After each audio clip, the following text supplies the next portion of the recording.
श्री महाप्रज्ञ गुरवे नमः। जिसके सांसों में रहता है शाश्वत शांति का स्पंदन, उस महाप्रज्ञ को वंदन, उस महाप्रज्ञ को वंदन। सत्य अहिंसा अनेकांत को अर्पित जिसका तन मन, उस महाप्रज्ञ को वंदन, उस महाप्रज्ञ को वंदन। जिसके सांसों में रहता है शाश्वत शांति का स्पंदन, उस महाप्रज्ञ को वंदन, उस महाप्रज्ञ को वंदन।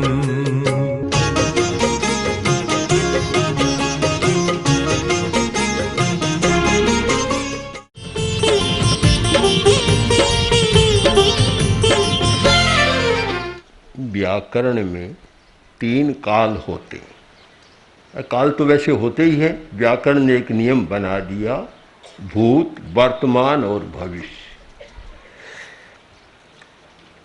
मनुष्य के जन्म भी 3 ही होते हैं। एक पहले जन्म था, एक वर्तमान में है और एक आगे होने वाला है। ऐसे तो जन्म मरण की श्रृंखला है, पर हम केवल 3 काल पर विचार करें तो 3 जन्म की बात तो करें। 3 जन्म। जो धार्मिक आदमी है, धर्म में विश्वास करता है, वह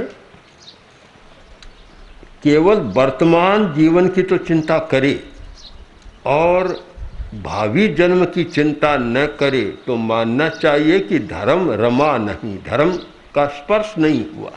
कोरा धर्म का नाम ले रहा है, धर्म की बात कर रहा है, किंतु धर्म हृदयंगम नहीं हुआ है।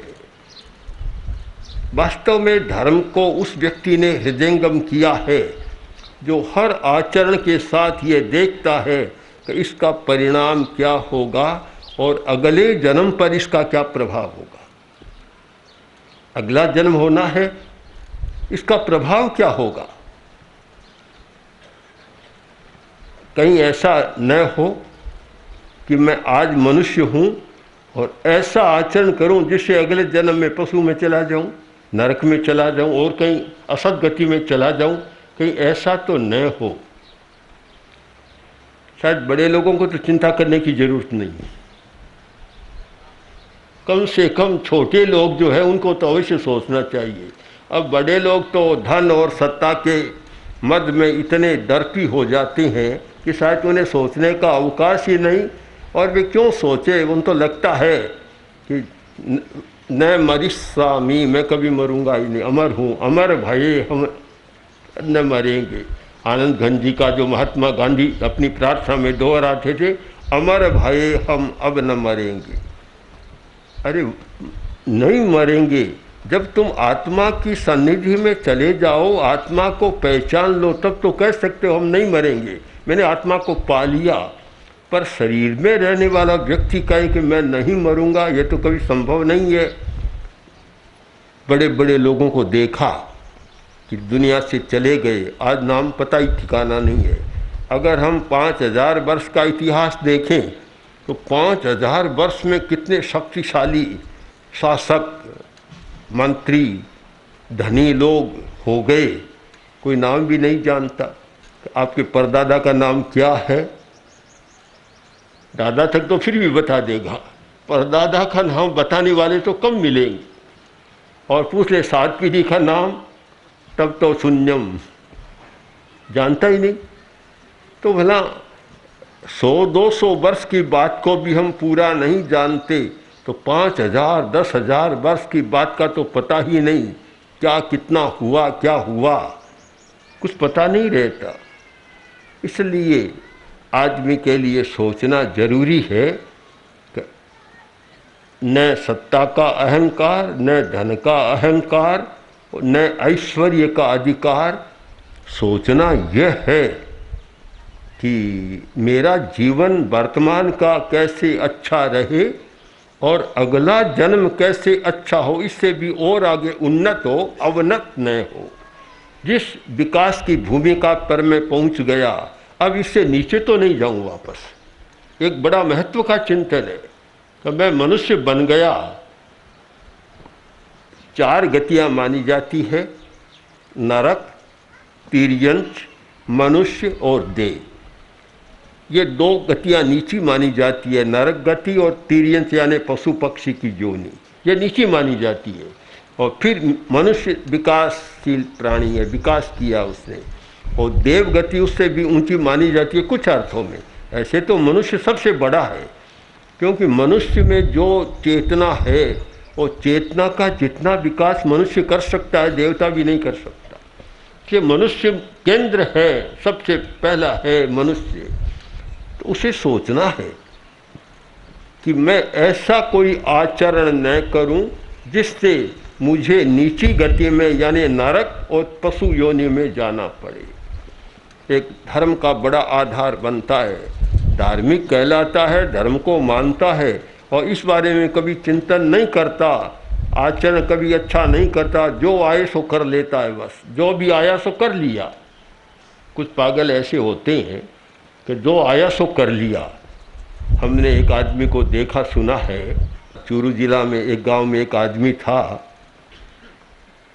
पागल बन गया था। उसका पागलपन इतना ही था, और पागल नहीं था, इतना पागलपन था कि कोई आदमी छेड़छाड़ करता और पीछे से आकर मुक्का मारता तो आगे चलता उसके वह मुक्का मार देता। वह ये नहीं देखता किसने मारा, कोई जरूरत नहीं, आगे चलता उसके मुक्का मार देता। पागलपन है एकदम। तो ऐसा पागलपन न हो कि बिना सोचे समझे किसी के मुक्का जड़ दे। विवेक करे कि मुक्का किसने मारा।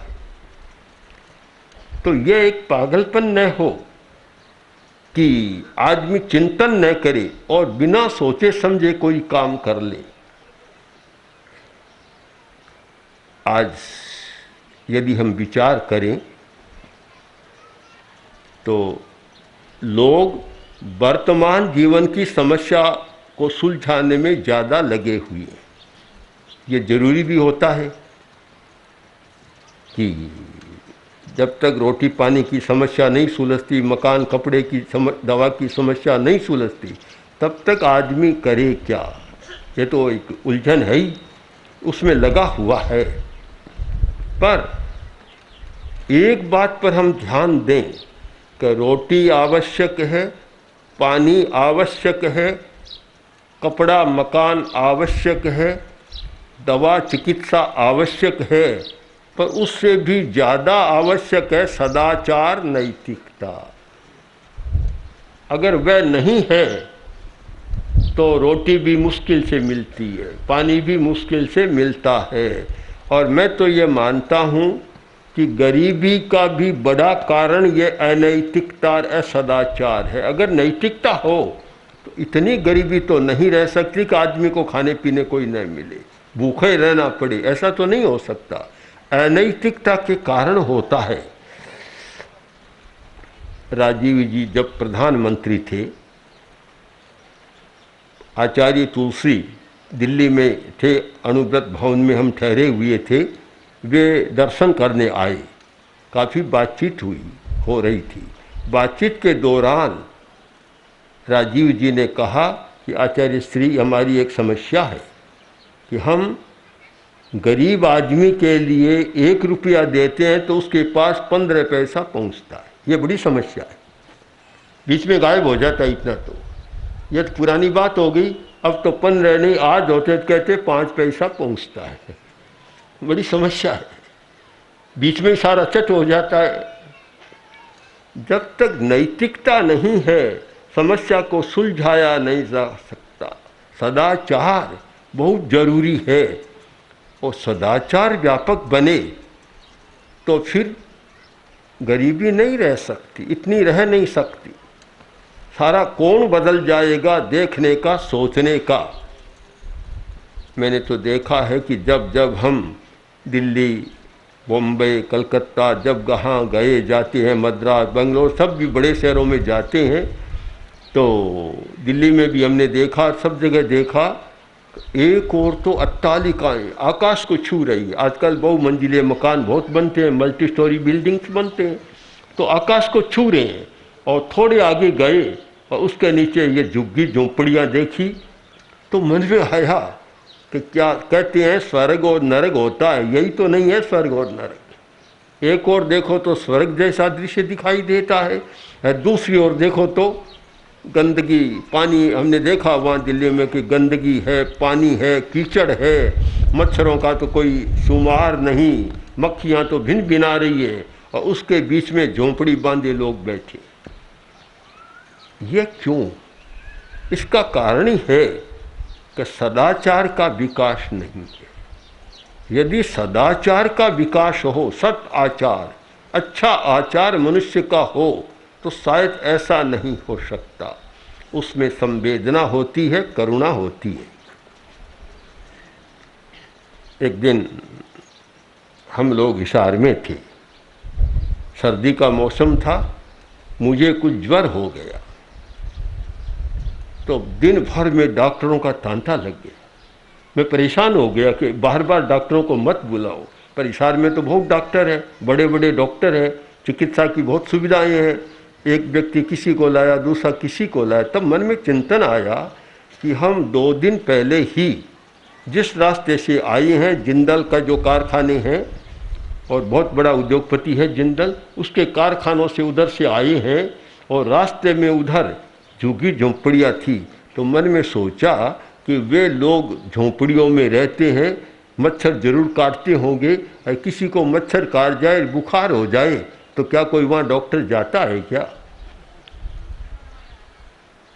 एक बड़ा प्रश्न है, समस्या है कि सदाचार को हम व्यापक संदर्भ में समझने का प्रयत्न करें।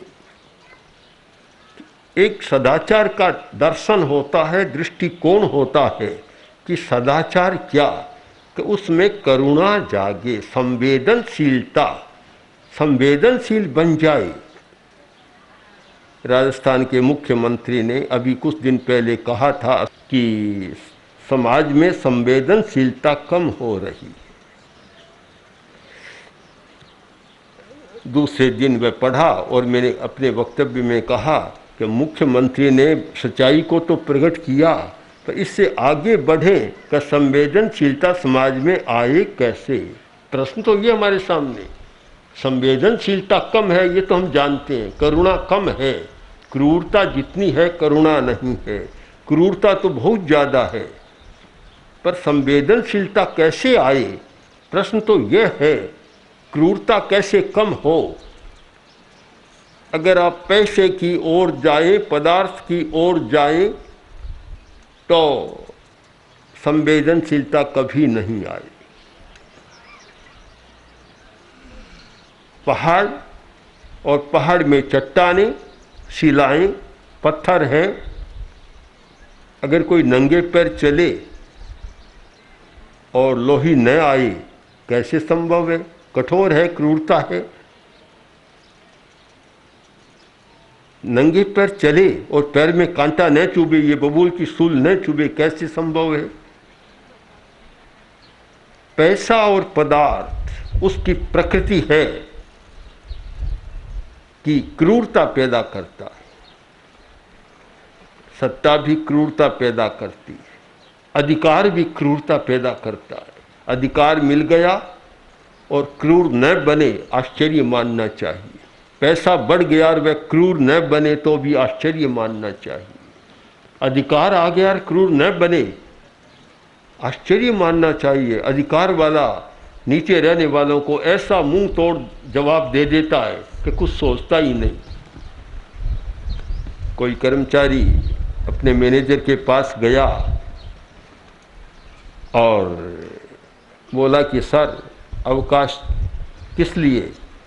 कि मेरा एक संबंधी मर गया, मुझे जाना है। कि तुम्हें तो बार बार बस संबंधी मरते रहते हैं, कब कब जाओगे? यहाँ छुट्टी कब कब बार बार मिलेगी? छुट्टी कैसे मिलेगी? नहीं दी छुट्टी, 2-4 दिन बाद टेबल पर एक तार पड़ा है, उसमें लिखा था मैनेजर की माँ मर गई। चेहरा उदास हो गया और बोला कि मैं अब छुट्टी पर जा रहा हूँ। उसने पूछा सर क्यों? कि माँ मर गई। तो क्या हुआ? क्या हुआ? आपने कहा था कि ऐसे मरते हैं कि हम कहाँ कहाँ कब छुट्टी पर जाएंगे। अब क्या बोले? यानी क्रूरता, पता नहीं क्यों एक अधिकार, सत्ता, बड़प्पन के साथ होना चाहिए करुणा का विकास, होता है क्रूरता का विकास, संवेदनशीलता कम हो जाती है। ये क्यों सूखती है, एक बड़ा अन्वेषण का विषय है और शायद वैज्ञानिक लोग भी इस पर खोज करें कि अधिकार और बड़प्पन जिसको हम कहते हैं, आते आते उसके साथ साथ क्रूरता भी आ जाती है, आती है। मैंने एक भाई से कहा कि तुम अपने साथ जो कर्मचारी है उनके साथ मृदु व्यवहार किया करो, मीठा मधुर व्यवहार किया करो। बोला महाराज आप क्या कहते हैं, इसे तो काम ही नहीं चलता, कोई काम ही नहीं करेगा। जब तक डांटते नहीं है, कड़ा नहीं बोलते, गरजते नहीं है, गरजे बिना कोई काम ही नहीं करेगा। ये धारणा बना ली कि गर्जना जरूरी है, बरसना जरूरी है। आदमी जब गुस्से में आता है ना तब गरजता है। सुकरात की पत्नी, सुकरात तो बड़ा दार्शनिक हुआ है, और पत्नी बहुत गुस्सेल थी। इतना गुस्सा आता था कि वह गरजती भी बरसती भी थी, दोनों जानती थी। एक दिन सुकरात देरी से आए। वह रोज़ कहती कि आप देरी से मत आया करो, देरी से आओ तो मैं आपको डांटूंगी एकदम। अब दार्शनिक आदमी था, तत्ववेत्ता था, कोई तत्व की चर्चा हो जाती तो सुकरात तो वहाँ रह जाते। एक दिन बहुत देरी होगी, देरी से आए, आते ही बस मैं गरजना शुरू हो गया, गर्जा शुरू हो गया, खूब कहा, खूब बोली। आखिर तो भी गुस्सा शांत नहीं हुआ। जब आदमी को गुस्सा आता है, जब तक शांत नहीं होता उसे पता नहीं क्या कर देता है। पहले तो खूब गर्जारव किया, मैं गाजा, खूब बकवास की, गालियां दी, बका, फिर भी शांत नहीं हुआ। तो एक बाल्टी पड़ी थी पानी से भरी हुई, वह बाल्टी लेकर सिर पर पानी उंडेल दिया। सुकरात हंसे, बोले कितना अच्छा, देखो आज बादल पहले तो गरजा, अब बरस भी गया। ये सब होता है कारण कि क्रूरता बढ़ जाती है। यदि क्रूरता न हो तो सदाचार का विकास हो सकता है। करुणा के बिना सदाचार का विकास नहीं हो सकता, संवेदनशीलता के बिना विकास नहीं हो सकता। जब यह चेतना जाग जाए कि मैं जिसके साथ ऐसा व्यवहार कर रहा हूँ या कर रही हूँ, सामने वाला भी मेरे जैसा ही आदमी है, वह भी चेतनावान है, संवेदनशील है, मैं उसके साथ कैसे व्यवहार करूँ, ऐसा न करूँ कि उसको पीड़ा पहुँचाऊँ। ये चेतना जब जाग जाए तो शायद ऐसा नहीं कर सकता। और ऐसी चेतना का जागरण ही वास्तव में धर्म है। ये धर्म कोरा एक रूढ़ी बात, कर्म कांड, क्रिया कांड, यह तो एक हमने ऐसा अपने आप को संतोष देने के लिए कभी दिन में चाहे सो करो और शाम को या सुबह जाकर वह कर लो। जैसे सूरदास ने लिखा है, सुंदर लिखा कि प्रभु मोरे अवगुण चित्त न धरो, समदर्शी है नाम तिहारो, चाहो सो पार करो, प्रभु मोरे अवगुण न चित्त न धरो। अगर दूसरे दिन नहीं करे तब तो ठीक है, रोज बुराई करते चले जाओ, रोज सामने जाकर प्रभु के सामने प्रार्थना करो, प्रभु मोरे अवगुण चित्त न धरो। ऐसा लगता है प्रभु जैसा बोड़ा कोई आदमी नहीं। उसका रोज तो बुराई करो, रोज माफ़ी मांगते चले जाओ। माफ़ी तो तब मांगो यह संकल्प हो कि कल मैं यह नहीं करूँगा। याणिम नो जमहम पुब्ब मकाशी पमायेणम, महावीर की वाणी है। याणिम नो, अब मैं वह काम नहीं करूँगा। जम हम पुब्ब मकाशी पमायेणम, जो मैंने पहले प्रमादवश किया अब वह आचरण नहीं करूँगा। वह आदमी माफ़ी मांगे तब तो ठीक बात है, बुराई भी करता चला जाए और रोज़ बुराई को साफ करने के लिए माफ़ी भी मांगता चला जाए, तो ऐसा लगता है कि धर्म और भगवान इस दुनिया में सबसे ज़्यादा भोले हैं और तो सब होशियार आदमी है। हमारी भी एक घटना है कि एक दिन मुनि जी के पास एक भाई आया, आकर बोला महाराज मंगल पाठ सुना। जो लोग जाते हैं शुभ काम के लिए मंगलिक सुनते हैं, बड़ा पवित्र मंगल है, बड़ा कल्याणकारी है। मुनि जी ने पूछा कहाँ जा रहे हो? कि नहीं जा तो नहीं रहा हूँ। तो फिर मंगलिक कहनी आज कोर्ट में जाना है, केस है, कोई मुकदमा चल रहा है, कोर्ट में जाना है। तो मुनि जी ने पूछ लिया ये तो बताओ मंगल पाठ सुन रहे हो सच्चा है झूठा? कि महाराज आपसे तो क्या छिपाऊँ, है तो झूठा, मैं ऐसा मंगल पाठ सुनाओ कि फतेह हो जाए। अब धर्म का कैसा उपयोग हो रहा है देखिए। ये धर्म जब है तो उससे बहुत कल्याण नहीं हो सकता। धर्म का यह रूप बन जाए कि बुराई को छिपाने के लिए, झूठ को छिपाने के लिए धर्म की आड़ लेते रहें और धर्म भी करते रहें, ये ऐसा ठीक नहीं है। इसलिए एक धार्मिक व्यक्ति को, जिसमें सही अर्थ में धर्म की चेतना जागृत है, उसे चिंतन करना चाहिए कि मैं ऐसा कोई काम न करूं जिससे मेरी चेतना का अधोरोहण हो, नीचे जाना, अधोगमन हो, नीचे जाए और मेरा अगला जन्म भी अच्छा न बने, ऐसा कोई आचरण न करूं। एक धर्म की चेतना को जगाने का और सदाचार के विकसित करने का एक महत्वपूर्ण सूत्र है कि अगला जन्म मेरा कैसा होगा।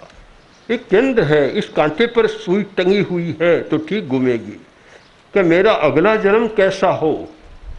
प्रतिदिन सोचना चाहिए। कोई प्रार्थना करे तो यह प्रार्थना कि प्रभु मेरा अगला जन्म उन्नत हो, इससे नीचा न जाए।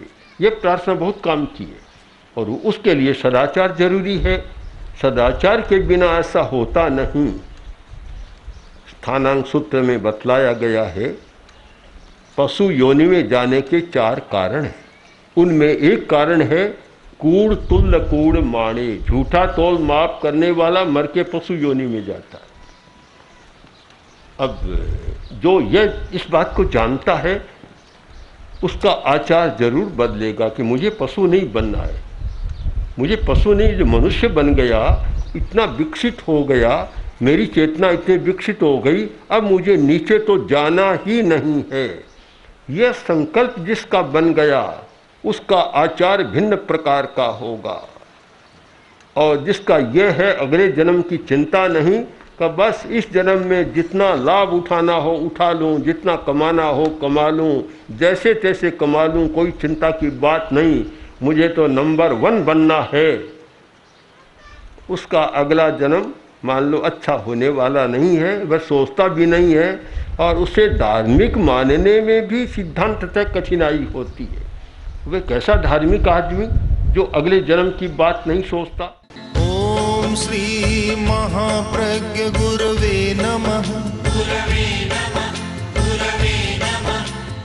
ओम श्री महाप्रज्ञ गुरवे नमः। ओम श्री महाप्रज्ञ गुरवे